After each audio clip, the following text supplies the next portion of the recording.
Bonjour à tous et bienvenue si vous nous rejoignez. Au sommaire de cette édition, l'équipe de la télévision catholique Ecclesia TV a repris ses visites mensuelles sur le chantier de construction de la Cité de la Paix le mardi 17 janvier dernier. Ce premier projet immobilier est réalisé grâce au Fonds national catholique avec la contribution financière de l'ensemble des fidèles.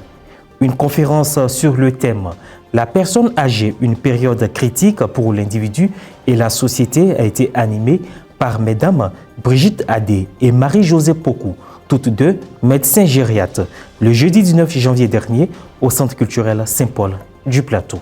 Les visites mensuelles du chantier de construction de la Cité de la Paix permettant à tous d'être informés sur l'état d'évolution des travaux ont repris le mardi 17 janvier dernier.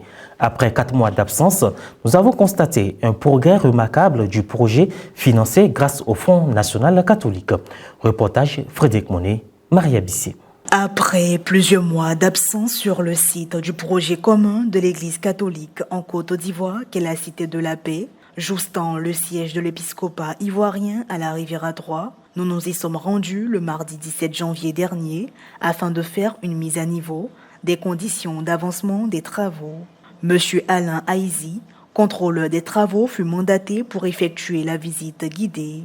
Sur les 2 bâtiments de la plateforme A, qui est jusque-là la plus avancée. Sur la plateforme A, nous avons 2 bâtiments. Et en ce qui concerne l'état d'avancement des 2 bâtiments de la plateforme A, il faut dire que nous avons fini tout ce qui est carrelage, nous avons fini tout ce qui est pose des sanitaires, c'est-à-dire tout ce qui est WC, tout ce qui est lavabo, miroir, colonne de douche, tout ça est posé sur les 2 bâtiments.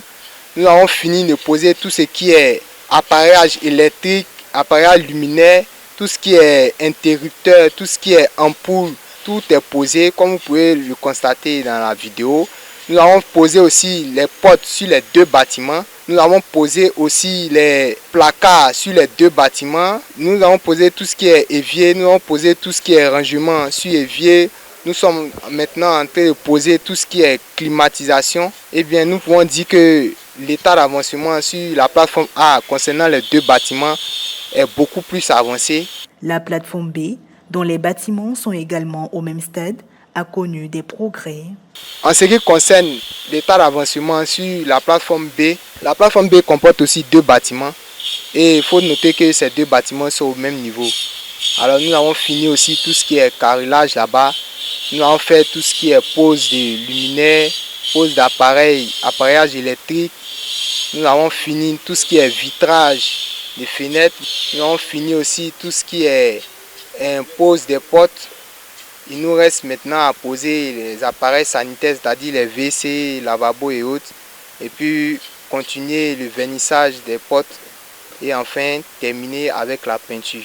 La plateforme C, qui possède 2 seuils, a aussi connu une grande évolution. Sur les bâtiments du seuil 38-30, le plafonnage, les poses du carrelage, des garde-fous, des luminaires sont terminés et les appareillages électriques se poursuivent. Sur les bâtiments du seuil 41-90, le plafonnage, les poses de carrelage, des appareils électriques sont terminés et la pose en vitrerie se poursuit. De même, au rez-de-jardin de ces bâtiments, des travaux ont été entamés. En ce qui concerne la plateforme C, c'est-à-dire la dernière plateforme, nous avons 4 bâtiments. Et il faut noter que les 4 bâtiments sont jusqu'à ce jour au même niveau. C'est-à-dire tout ce qui est carrelage est terminé. Nous avons commencé à poser les portes aussi sur les 2 bâtiments du seuil 38-30. Nous avons fini tout ce qui est vitrage des fenêtres sur les 4 bâtiments. Nous avons fini tout ce qui est appareillage électrique, c'est-à-dire les interrupteurs sur les 4 bâtiments. Nous avons fini tout ce qui est luminaire, pose des luminaires sur les 4 bâtiments. Et nous reste maintenant à poser les sanitaires et continuer sur la pose des portes. À l'extérieur, les travaux entamés depuis juillet du pôle out se poursuivent. La Cité de la Paix comprendra 8 immeubles, comprenant chacun 4 appartements de 4 pièces, soit 32 appartements au total, 2 piscines adultes et enfants, un terrain de sport, 2 blocs sanitaires, un bureau et 73 places de parking non couvertes. Monseigneur Raymond Awa, président du comité de construction de la Cité de la Paix, affirmait que la Cité de la Paix s'avère le premier signe visible de l'autonomie financière de l'Église et d'exhorter les uns et les autres à continuer à soutenir l'Église dans cette quête de communion et d'autonomie financière. Parlons santé dans cette édition. La personne âgée, une période critique pour l'individu et la société. Tel est le thème de la conférence animée par mesdames Brigitte Adé et Marie-Josée Pokou, toutes deux médecins gériatres. Cette conférence a eu lieu le jeudi 19 janvier dernier à l'initiative du Centre culturel de la cathédrale Saint-Paul du Plateau. Un reportage de Pierre Richemont commenté par Mourel Poti. Le jeudi 19 janvier dernier, le Centre culturel de la cathédrale Saint-Paul du Plateau, dans le cadre de ses activités, a organisé une conférence autour du thème « La personne âgée, une période critique pour l'individu et la société ». Elle a été animée par mesdames Brigitte Adé et Marie-Josée Pokou, tous deux médecins gériatres. Quand on prend de l'âge et qu'on vieillit du cerveau, le comportement change. Le comportement devient beaucoup plus âcre. Et ceux autour ne comprennent pas. Et comme on dit en gériatrie, l'Alzheimer, le temps que les parents se rendent compte du comportement et adressent le patient au malade, la maladie évolue depuis 15 ans. Bien vieillir, c'est ça. C'est préparer sa retraite sur le plan physique, c'est-à-dire tout ce qui est médical, mais aussi activités sportives, alimentation, etc. Mais également sur le plan de l'activité.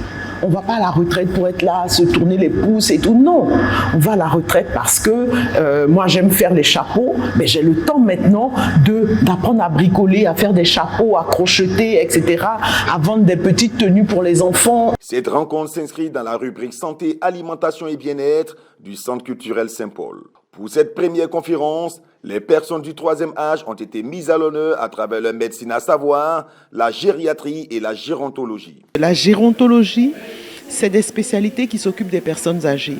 Ça peut être des économistes, ça peut être des sociologues, des psychologues, etc. La gériatrie, en fait, c'est la médecine qui concerne la prise en charge des personnes du troisième âge. En Côte d'Ivoire, la gériatrie concerne la prise en charge des personnes qui ont de 60 ans et au-delà. Et le département de gériatrie est au CHU de Angré, qui est dirigé par le professeur Yves-Omer Binan. Les participants ont aussi apporté leur contribution sur le thème « La personne âgée, une période critique pour l'individu et la société ». Au thème de la conférence, les conférenciers ont lancé un appel. Pour les personnes jeunes qui ne sont pas encore arrivées au stade du troisième âge, qu'ils aient en tête que le plus important, c'est de vieillir, mais en bonne santé. Donc que les dispositions soient prises, qu'ils vivent mieux. Comme on dit qu'après 45 ans, manger moins salé, moins sucré, moins gras, peu féculent, beaucoup de légumes, beaucoup de fruits et faire du sport. Au moins 3 séances de sport par semaine, c'est important. Et les personnes âgées, qu'ils sachent que nous sommes là pour eux. Qu'il y a des gériatres à Abidjan. Au CHU de Angré, nous sommes là. Alors, ce qu'on peut retenir, c'est d'abord que toute personne âgée devrait voir un gériatre au moins une fois par an, histoire de faire un peu le point. Ensuite, les personnes moins âgées, à partir de 45-50 ans, devraient commencer à préparer leur retraite par le point de leur état de santé et puis commencer à prévenir toutes les maladies chroniques dont on parle, hypertension, diabète, etc., en mangeant correctement, légumes, fruits, buvant assez d'eau, en faisant du sport et puis en préparant sa retraite sur le plan financier, sur le plan des activités qu'on aura quand on sera à la retraite. Et voilà, ainsi se referme cette édition. Merci de nous avoir suivis. Merci de rester sur la télévision catholique Ecclesia TV. Que Dieu nous bénisse.